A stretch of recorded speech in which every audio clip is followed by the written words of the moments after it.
Assalamualaikum warahmatullahi wabarakatuh. Perkenalkan, saya Heidi Ornelia.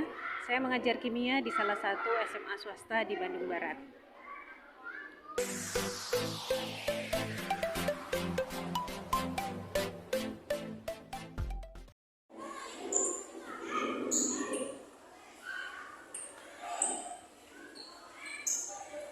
Banyak peserta didik yang masih mengeluhkan sulitnya mengidentifikasi reaksi redox. Jangankan untuk mengidentifikasi reaksinya, melihat rumus kimianya saja masih kebingungan. Beberapa kali saya mengajarkan materi ini, saya masih mendapati hasil capaian belajar terkait dengan reaksi redox masih jauh dari kata memuaskan. Hal ini yang mendorong saya untuk mencari tahu apa yang menjadi penyebab kesulitan dari siswa tersebut sebelum masuk ke materi pelajaran reaksi redox.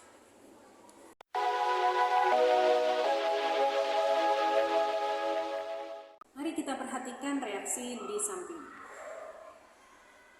Yang mana ya reaksi reduksi dan reaksi oksidasinya?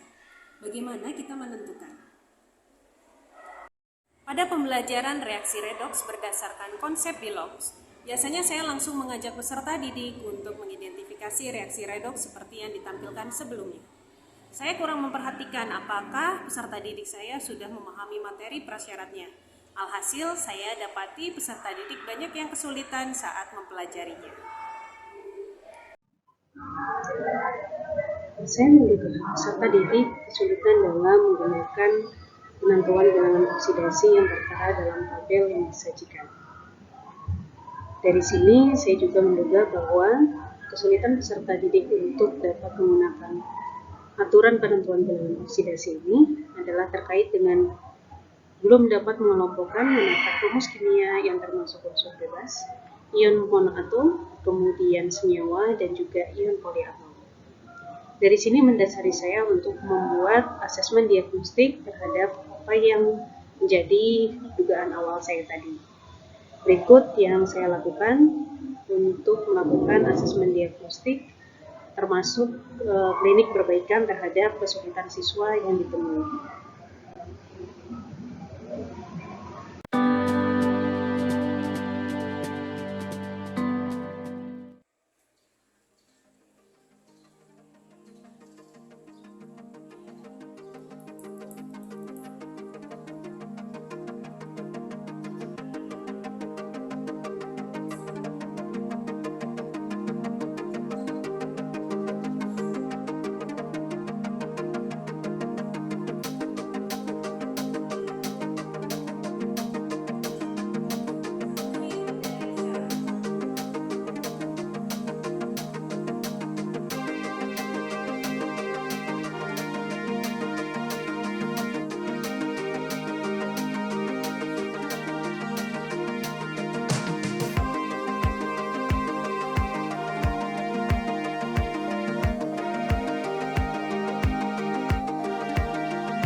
Beberapa dampak positif yang bisa dirasakan setelah melakukan asesmen diagnostik sebelum masuk ke dalam materi reaksi redoks diantaranya adalah saya sebagai guru dapat melakukan klinik belajar yang tepat sasaran pada peserta didik.